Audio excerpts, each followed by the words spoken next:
What's up, everyone, and welcome to Variant, the podcast, where I'm distraught, Tim. He is distraught. I'm sitting here just waiting to kick this show off because Arris is very upset. Why, you might ask? Because it is really, really hot in Texas. It is 105 for the foreseeable future. The low. Not for the foreseeable. For the foreseeable future, yes. For the next few days, yes. But No. it was 100. I got in my car yesterday and it said 110 degrees. Yeah, that's happening. And I was like, all right. I just looked at the 10-day forecast. Like, for the rest of the week, it's anywhere between 103 to 106 degrees high. Then on like Tuesday of next week, it drops. The high is 97. Right, drops to the high 90s. And then the next day on Wednesday, we're right back up to 103. Right back, yeah. So for the next like couple of weeks, we're going to be largely in the hundreds, which is like, it's a typical Texas summer when you're in the heart of the summer. I want out. I want out. It is really hot right now, but God. I will say I was actually talking to one of our guys, Alan. I was talking to him earlier today, and I was like, it's like the fall here is the payoff for the 2 or 3 months that it's like insanely hot.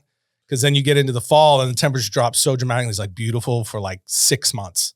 You get some cold snaps, where it gets real cold, but mostly it's just really nice.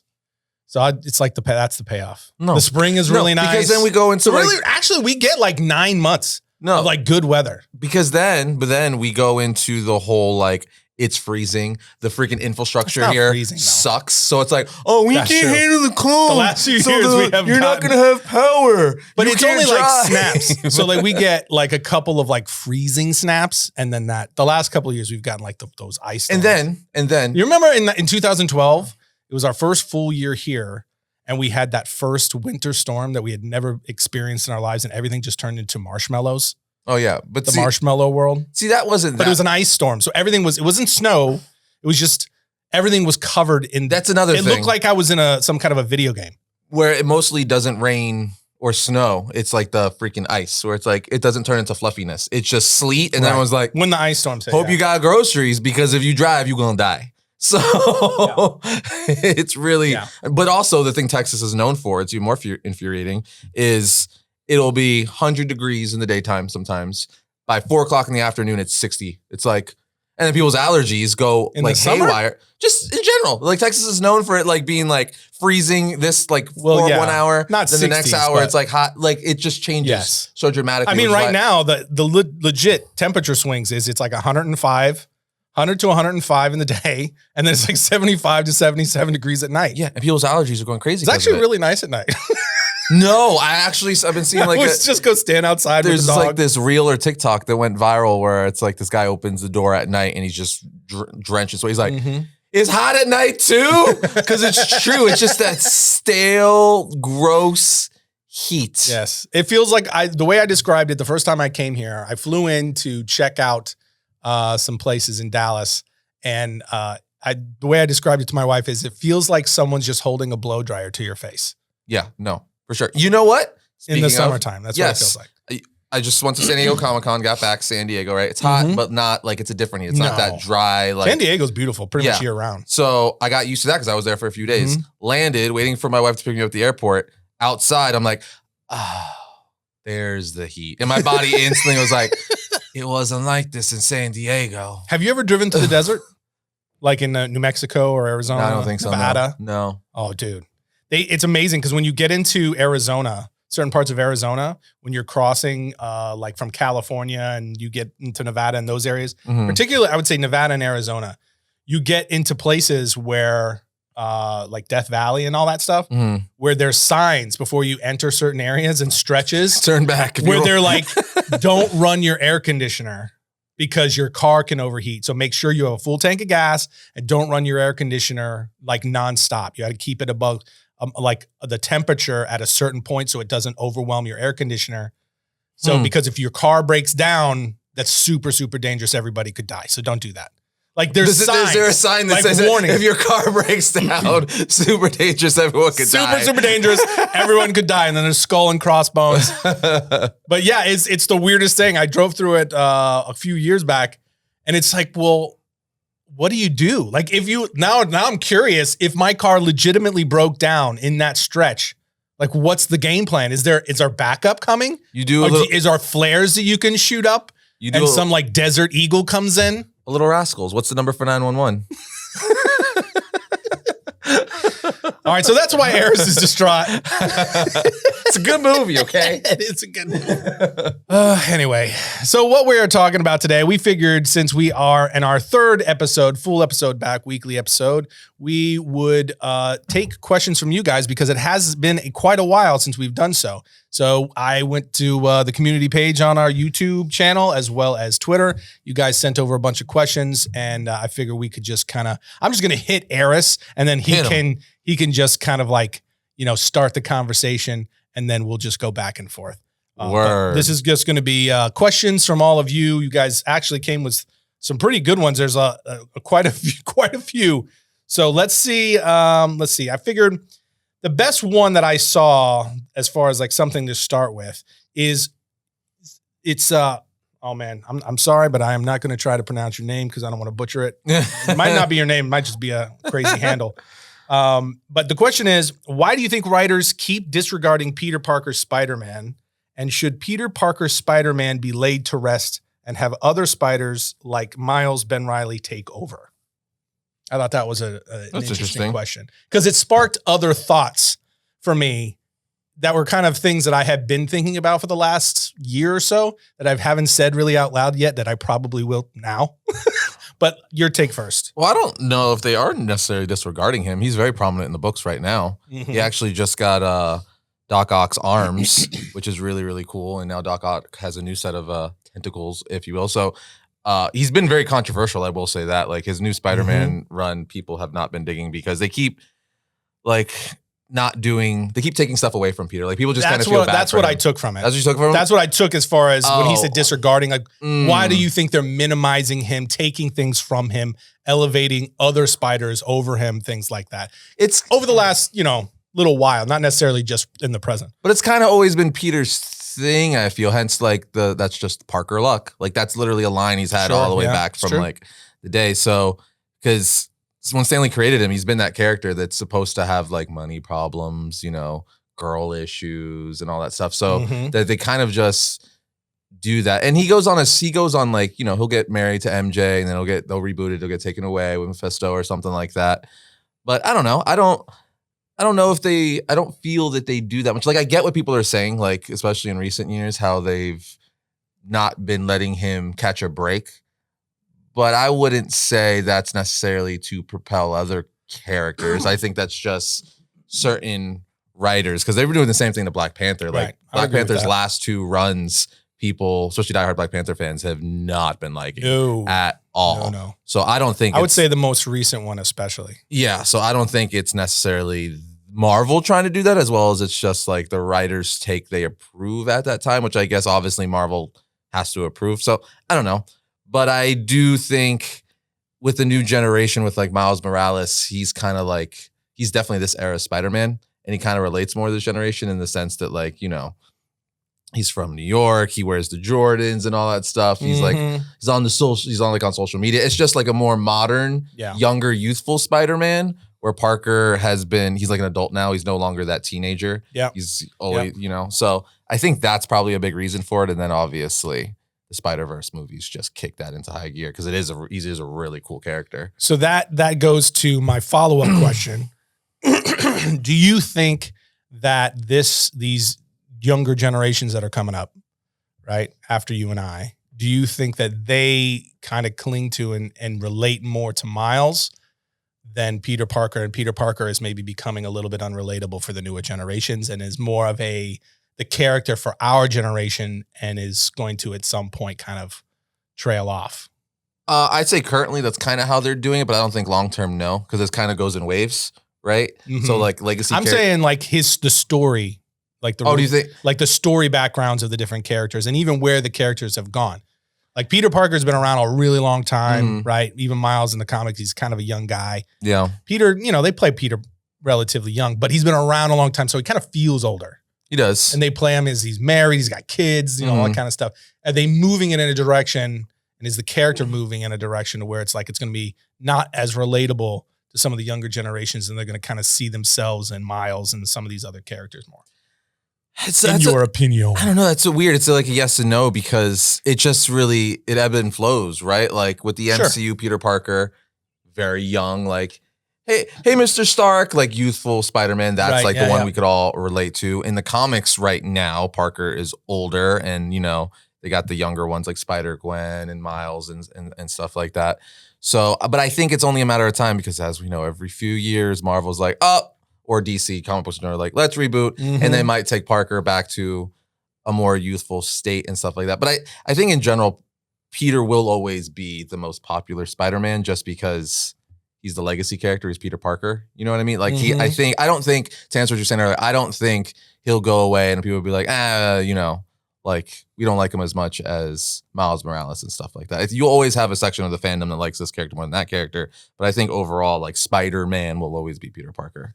I will say that for me, because I agree with most of what you're saying, the only thing is I have these lingering thoughts in the back of my head is how much of that opinion of ours is bias. Because that's the Spider-Man we grew up with.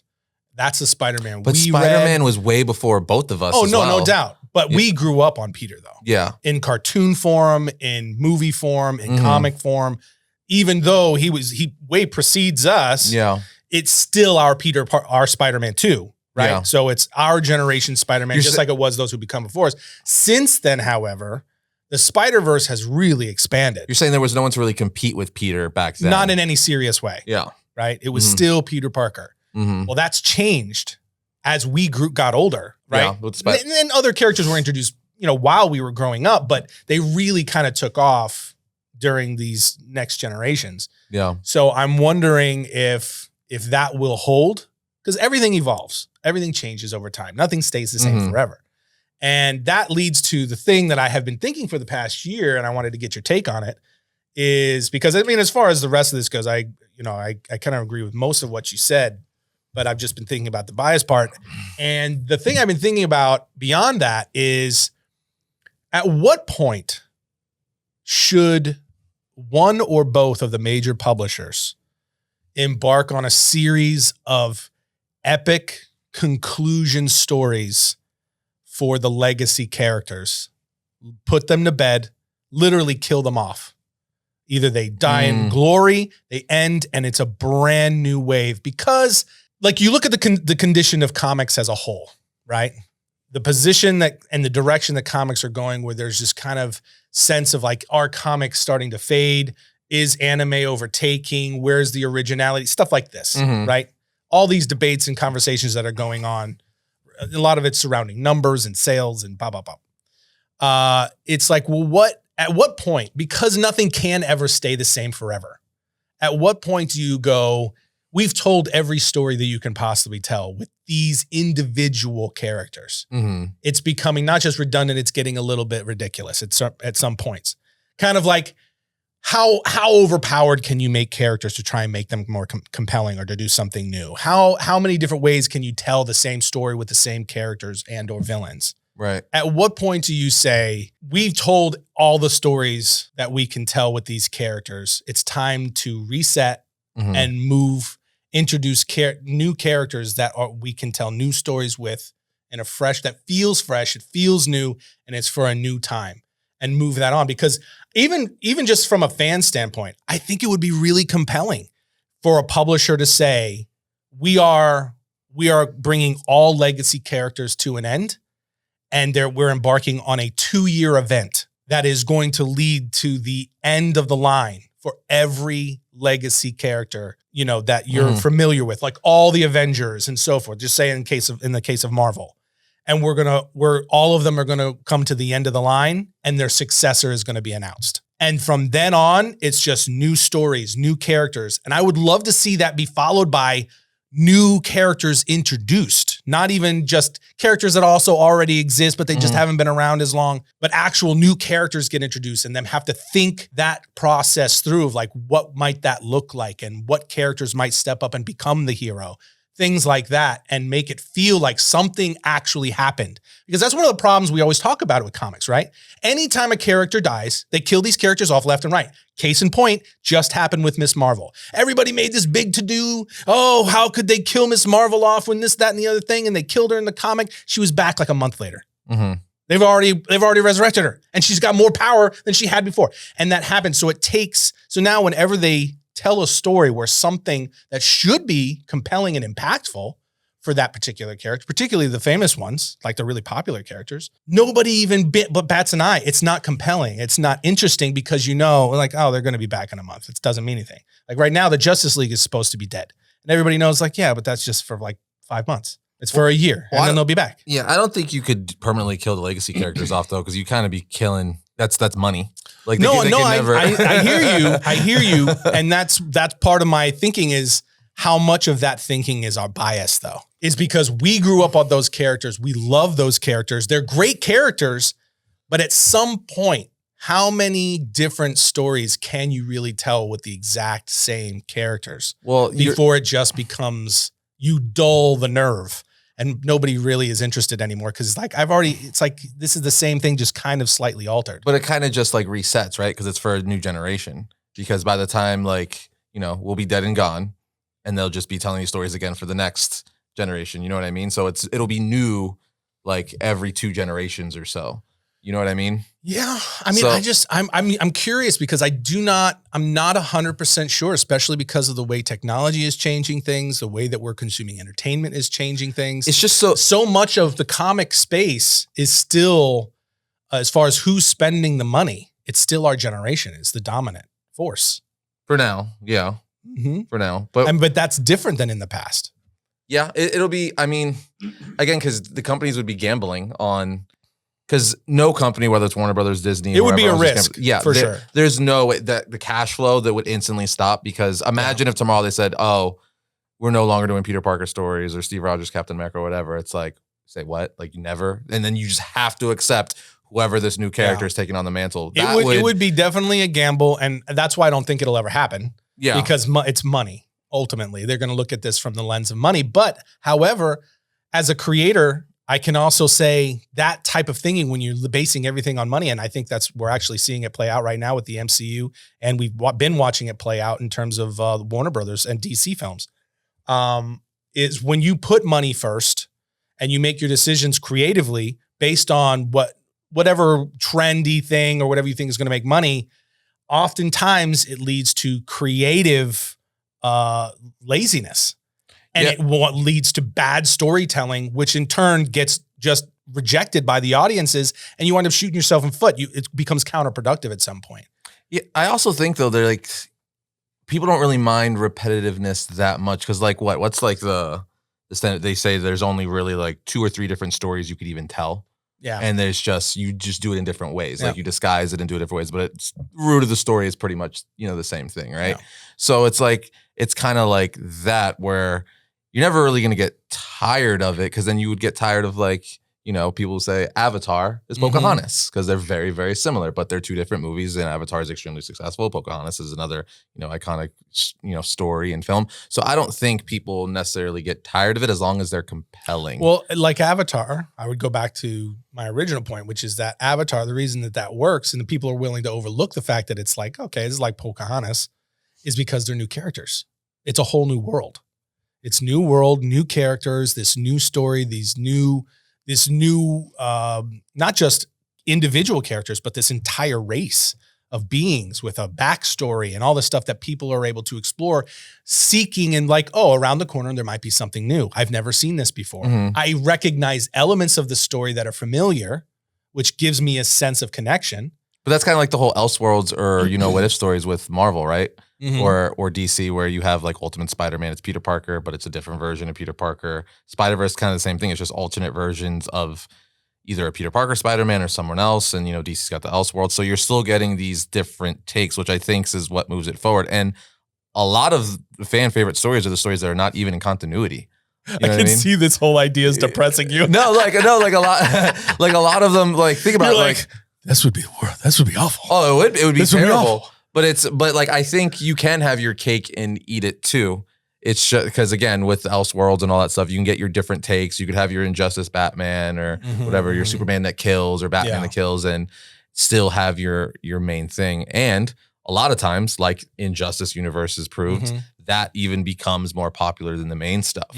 So, but then you could have the diehards who still want to go back to that. So, well, like for instance, and this is kind of like how I war gamed it out in my head as I've been thinking about this for a little while. Like, how would a major publisher go about that while still maintaining a cash flow, right? Because especially up front, you would have to figure out, like, how do you keep, the gears turning while we kind of build and expand on this new version of the world. You do Batman Beyond. What you would do is you would tell, because like you said, you have Elseworld stories, you have multiverse, stuff like that.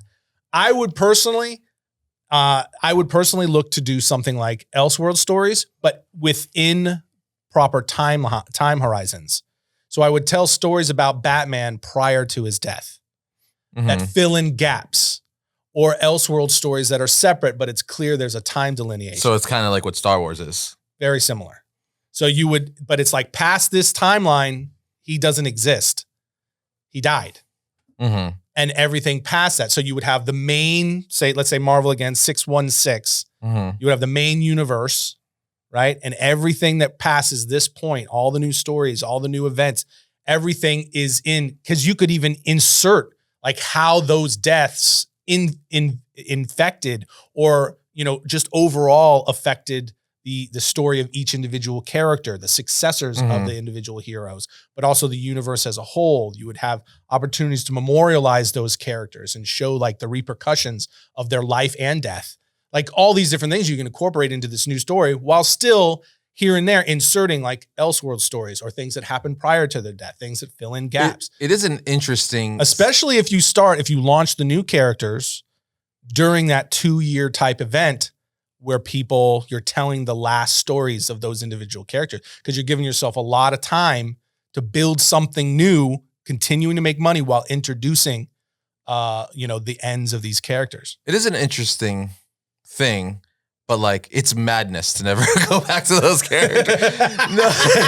Again, because I'm the Mad Hatter of the group. It's madness just because like, it's kind of like Greek mythology or anything. Like again, I'm not the only one who said it. I'm not the first one to say it, but these characters have become like modern day, like Greek mythology, right? Like especially Batman. That's Superman, our version, yeah. Yeah, like Batman. Without Superman, actually Spider-Man. believing that they're gods. I hope.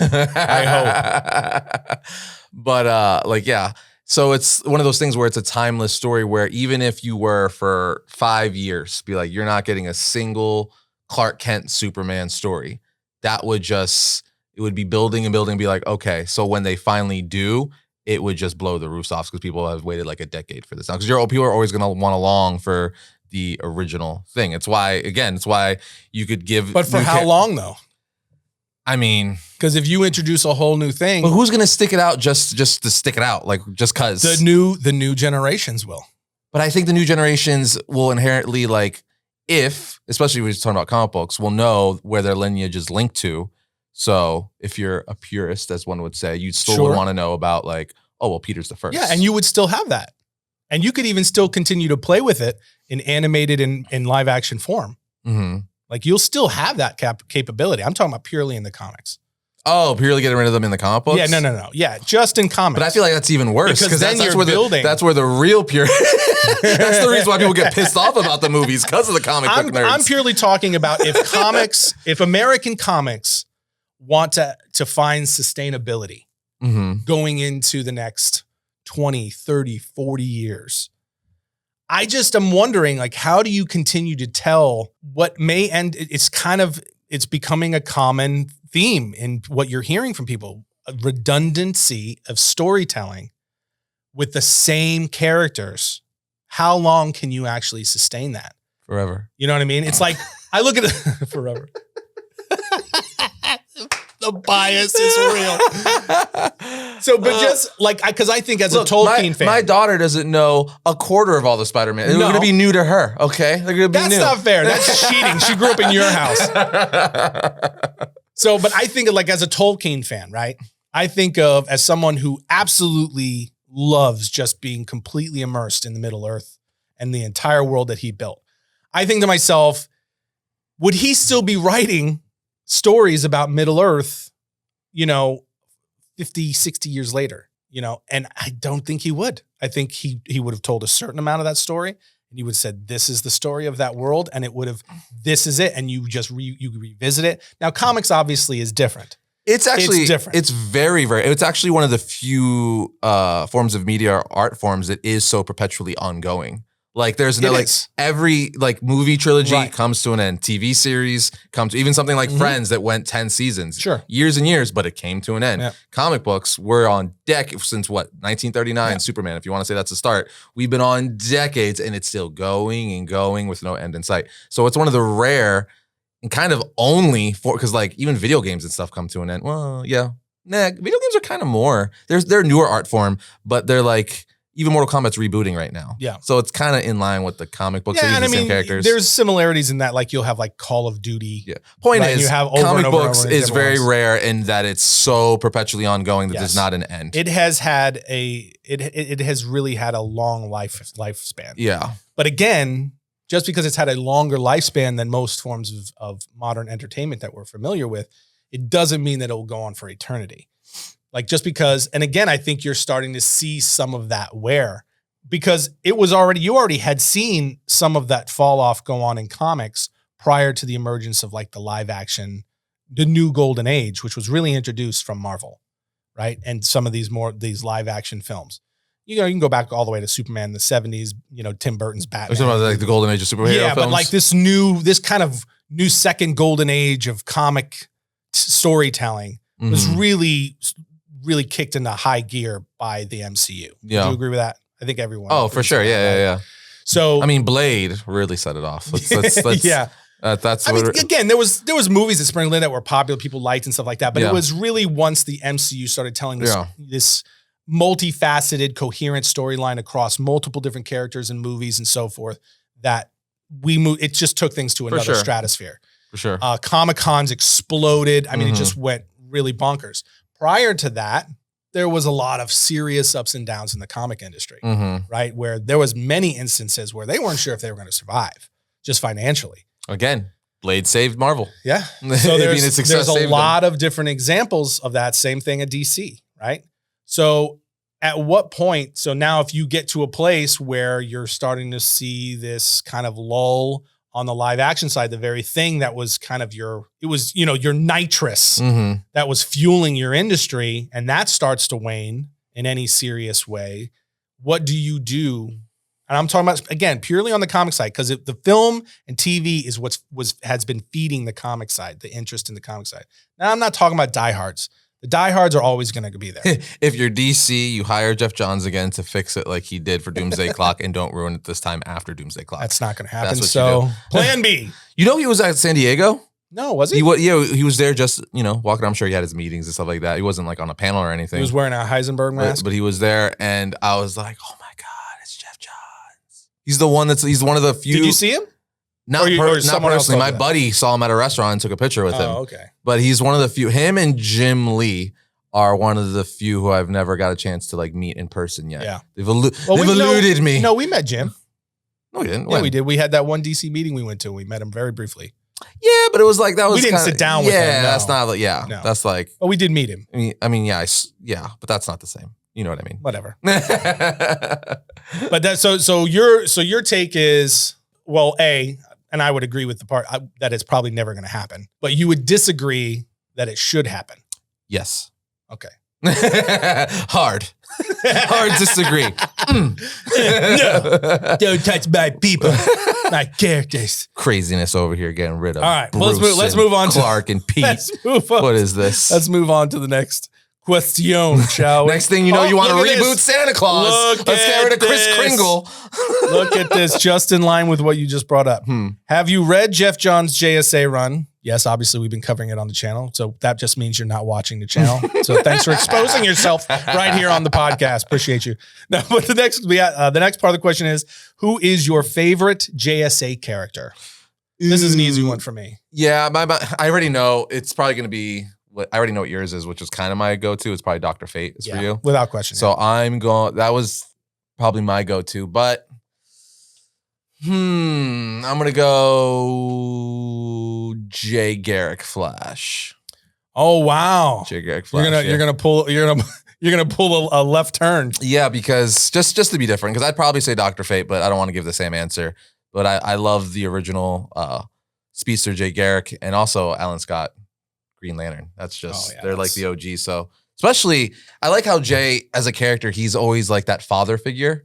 Like in the Flash universe, Definitely. It's really cool to see him. Like he's one of the few, because when you really get into the lure of like JSA and stuff like that, a lot of heroes don't like passing on the torch so easily. If that makes any sense, they're kind of like very like protective of like, no, I'm the Green Lantern or I'm the Batman or blah blah. They're not just like willing to help out, where Jay Garrick is very like, nah, I got you. He's like that loving dad or uncle. It's like, come here. I'll show you the ropes. And I really dig that.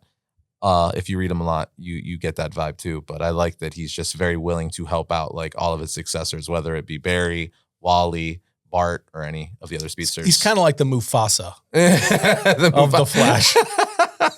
Someday this land will be yours. My Disney references.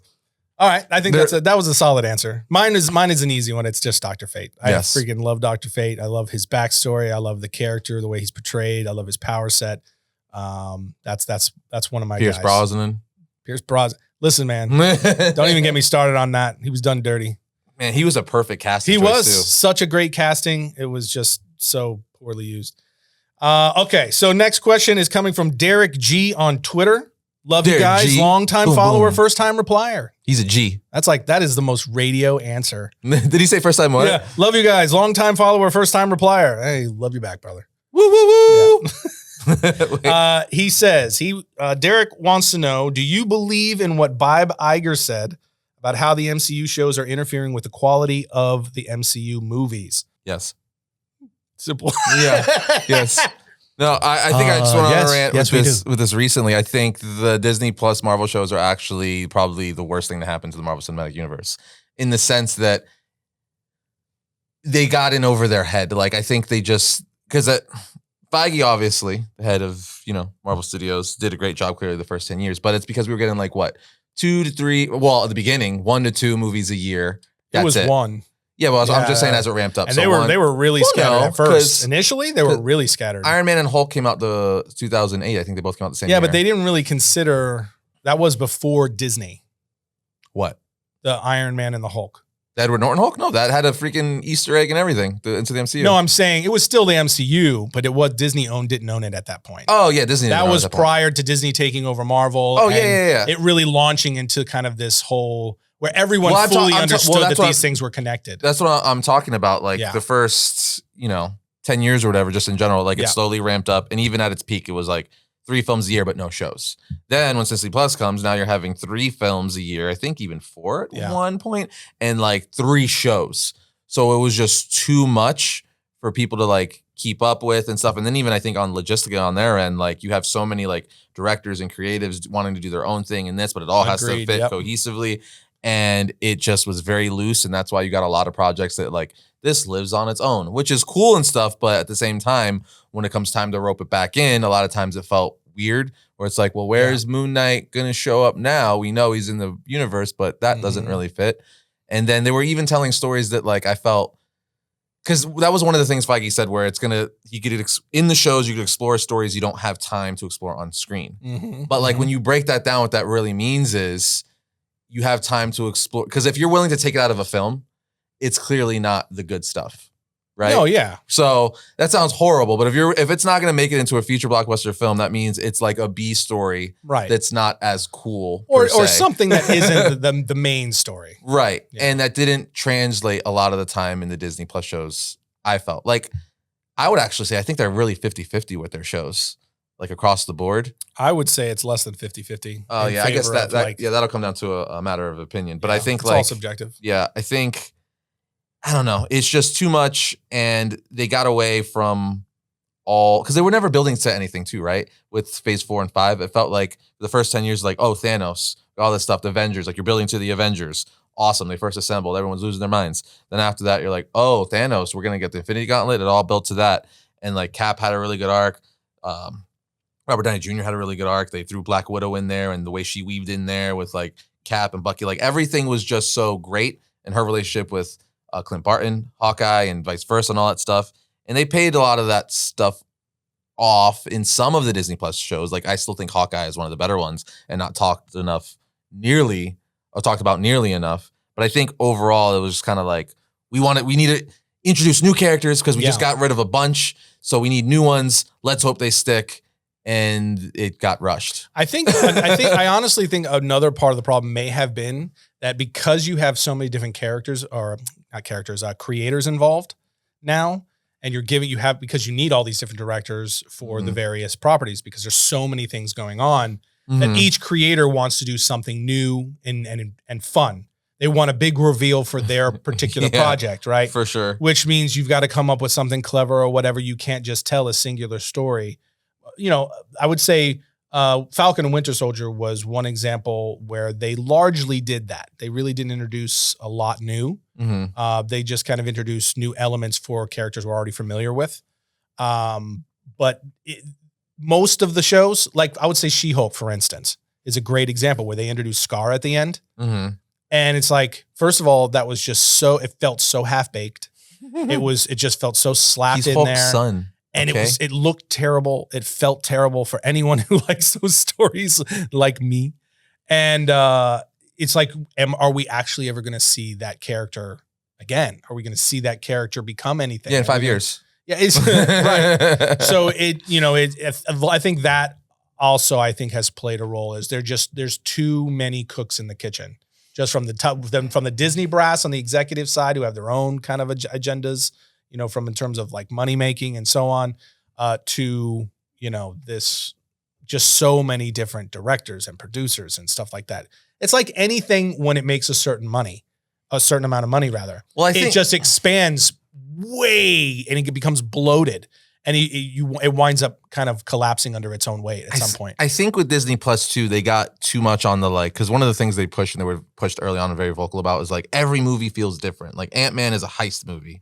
Right, like Winter Soldier is more like a boring like espionage movie and stuff like that. Right. So like everything has their own feel, and then they went kind of like overboard with that with Disney Plus, where they're like, you know, like Miss Marvel will be like a kids show for like, you know, that kind of Disney tween kind of area. Then we'll have like almost like a rom-com action with She-Hulk, and then we'll do kind of like a little like Egyptian sci-fi with Moon Knight, and then they kind of just were trying to go all over to have something for everyone. Yeah. But like, since you weren't getting the general population for each show, you're just getting little sections, but everyone's not agreeing as a whole that each show is good because it's so niche to specific groups. You know what I mean? I mean, that's definitely true. I mean, all of these things I think factor in, but I guess the easy answer is yes. We agree that the shows have largely been to the detriment of the overall quality of the MCU. All right, so let's move on to the next question. I've got David Kelly on Twitter says, since Batman and Hulk are each of your favorite comic characters, which character within their respective stories would you most like to see make their live action debut? So the question is, what story arc would I like to be translated into live action from that character? He says, which character within their respective stories? So within the world, the individual world of that character, say Batman or the Hulk. So for you, it would be Batman. They're saying me, the Hulk. Which character that is almost exclusively tied to the Hulk or is most closely tied to the Hulk or Batman that has not yet made their live action debut would you like to see make their live action Which debut? character that's closely tied to Batman for me would I like to see make their live action debut? That's a tough one because most of them have. Not all. I mean, there's a lot that haven't. There's two that come to mind. I can think of one right off the top of my head. There's two that instantly come to mind. Obviously, Nightwing. True. Well, he has made his live action debut in the show.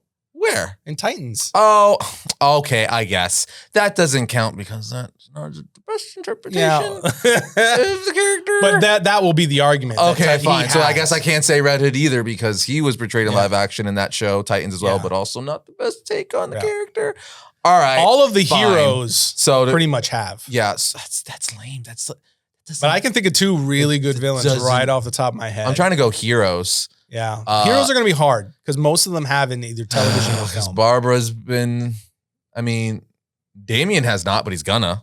So that still doesn't count because we know he's going to be the Robin in Brave and the Bold. Cassandra Cain. I mean, you could say Damien. Yeah, but that's going to be a cop out. We know he's coming. That's fair. if you want to be really bold.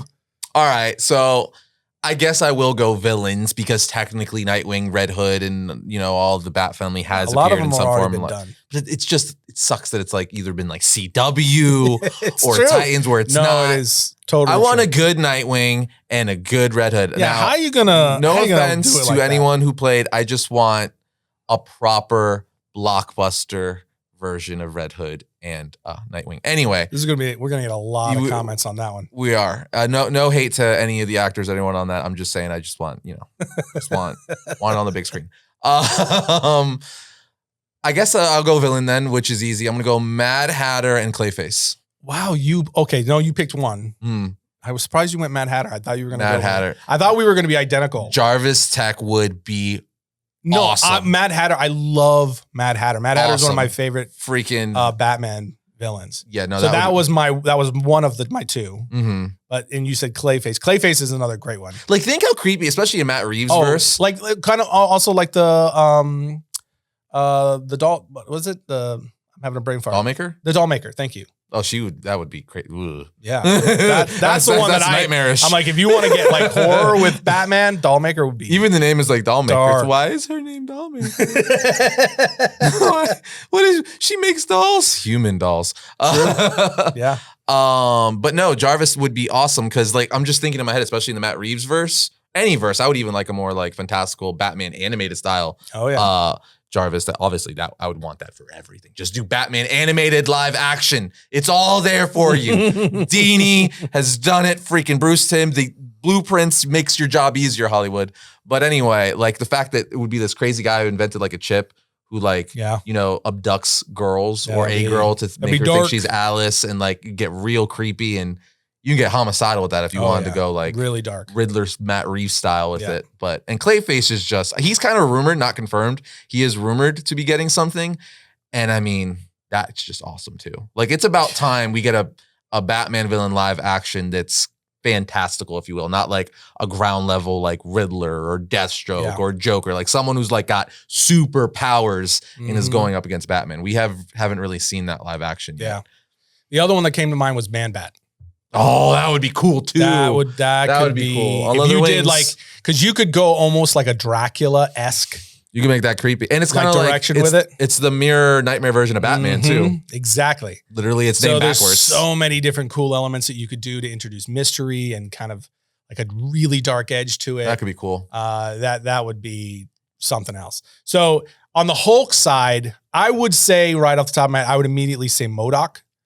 As someone that the Hulk has kind of encountered multiple times throughout his time in comics. We already saw him live action. That's why I said I would have said MODOK, but I kind of still want to because that was so god awful what they did with He's MODOK. An Avenger now, okay? So bad.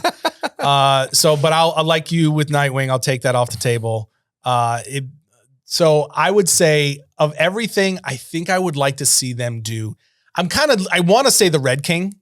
From World War Hulk story. So that is one that's like right there. But the thing that I really would love to see them explore is the Immortal Hulk story and all the different levels of the Hulk's personality. That would be a task. Like the one above all, the one below all. That's huge. Yeah. I mean, it's a huge story. And I would not want them to tell unless they were really committed to telling it, and it would have over an arc. That means you don't want them to tell it. It means it's never going to happen. But being able to kind of peel back that onion of what goes on in the psyche of Bruce Banner, and that whole concept of, is Bruce protecting the world from Hulk, or does Hulk protect the world from Bruce? Yeah, that's a really cool. That whole thing is just so cool, so compelling. The Dr. Jekyll, Mr. Hyde, Frankenstein bit element of those things, but just the psychological aspects of that story just could be really, really awesome and captivating. Yeah. And the monster side of it, for sure, be creepy as it's crap. Like body horror all day long. Yeah. So I think in the end, I think that would be my pick. It'd be very much kind of like the Thing. Yeah. With like Hulk style. So it's technically still the Hulk. Yeah. But it's like different parts of the his Hulk. demons. Yeah, it's the other characters that are a part of the Hulk ultimately, but that would be my pick. All right, so this will be our last question. Let's pick a good one here. They've all been good. Thank you guys so much for sending us all. The other one sucks. The other questions. No, but thank you guys all for sending in all of these questions for us to choose from. As always, we love interacting with you guys. It's been fun to finally get back to doing this. All right, so I'm tempted to ask the Secret Invasion question, but we already addressed it. How bad is Secret Invasion? And it's not good. Let's go to let's pick one. Yeah, I think YouTube. the world pick another one from unanimously Twitter. agrees that Secret Invasion is not the best. The finale got like a 13%. I think the series as a whole is at like 53% or something like that. That's really bad. Yeah, it's not the best. Not the best. Oh, that's an interesting question. True or false? All right. You know what? Just because I don't think we've actually talked about this part of it per se. What do you think of what we know of the overall slate of the DCU, of James Gunn's picks for the overall DCU slate? And do you think it will be a success with the audience? Wow, it's that easy one. And you just took a left turn, huh? Mm-hmm. I did. I think from what we know, apparently it's only a quarter of chapter 1 from what he said a few months ago. I think it's pretty solid. I wonder if that's true. He could definitely be lying because he lied to us already about the Flash, He Mr. sure Gunn. That was a lie. Mhm. This is going to reboot and reset the DC universe as we know it. Oh, yeah? You're going to give us Clooney and then be like, hey, he's not the Batman going forward? Yeah, totally reset everything. Ruining trust already. For real. That's not a good first step. But I am optimistic. I think Superman Legacy, if that's a strong start, obviously your pillar and your core of any DC universe, no matter whether it's video games, comics, movies, cartoons, what have you, has to be Superman. He is the core of DC Comics, whether you love it or hate it. That is the truth.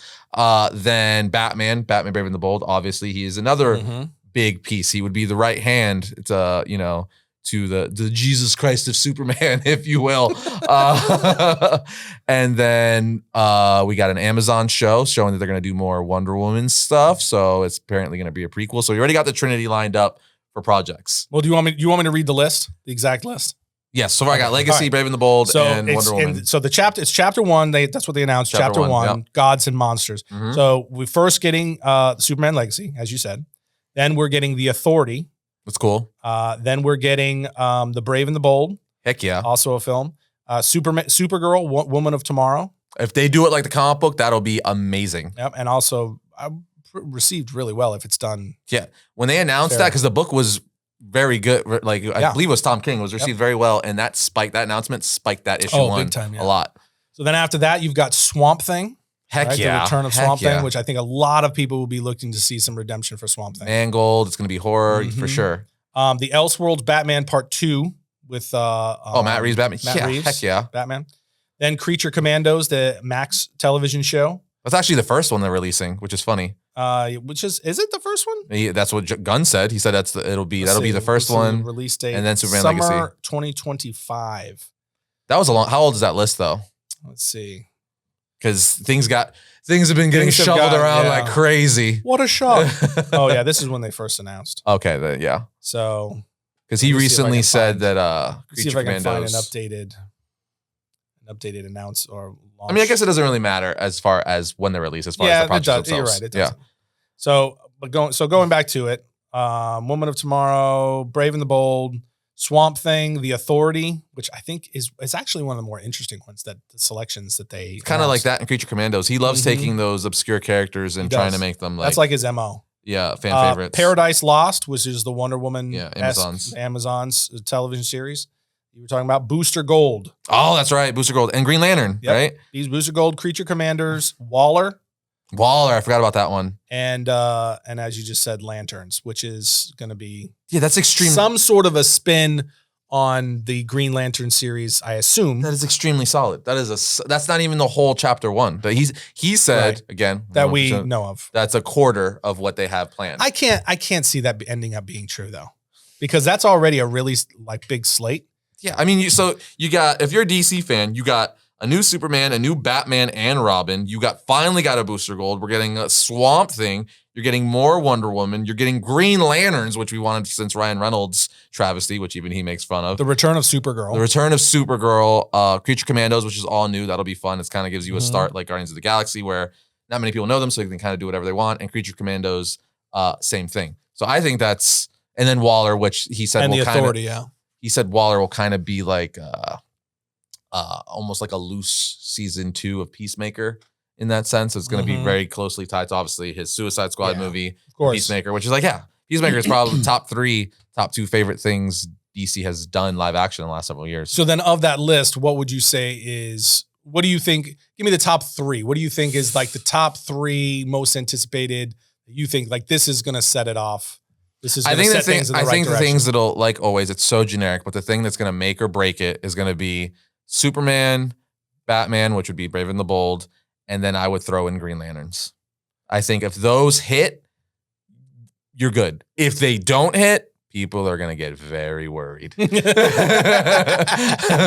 Very, very. People have been wanting that Green Lantern Corps or show forever, and it's their chance to get redemption on Ryan Reynolds' Green Lantern, which even he knows was not great and makes fun of in Deadpool. So if they miss that, no. And if you miss Superman, getting rid of Cavill, and then you botch it up with this new thing that you got rid of Cavill for, man. Yeah. No. That's mine. That's mine. It's after the entire fiasco around Henry Cavill. The ladies are upset. They don't get to look at Cavill anymore either. It's a universally bad situation.